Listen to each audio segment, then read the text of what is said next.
تو بیوی سے پہلے پرمیشن لے لیں کہ بھئی میں تمہاری طرف سے صدقہ ادا کر رہا ہوں، تو اس کی خاموشی اس کی علامت ہوگی کہ وہ راضی ہے اس پہ. ظاہر ہے اس پہ تو سبھی راضی ہوتے ہیں کہ جب آپ کسی کی طرف سے کوئی عبادت کر رہے ہو تو کون منع کرے گا آپ کو، اس کا پیسہ بھی بچ رہا ہو.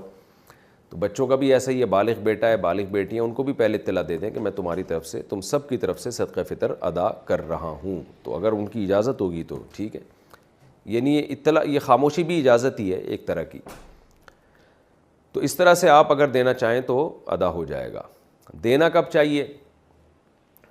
عید سے پہلے پہلے دینا، یہ سنت عمل ہے تاکہ غریب لوگ عید کی خوشیوں میں آپ کے ساتھ شریک ہو جائیں. لیکن اگر کسی نے عید کے دن دیا تو بھی ٹھیک ہے، عید کے بعد دے دیا تو بھی ٹھیک ہے، لیکن افضل اور سنت یہی ہے کہ عید سے پہلے پہلے دے. اور صدقہ فطر جو ہے یہ قضا نہیں ہوتا، یہ آپ پر ہمیشہ کے لیے لازم رہتا ہے. اگر کسی نے 10-15 سالوں سے صدقہ فطر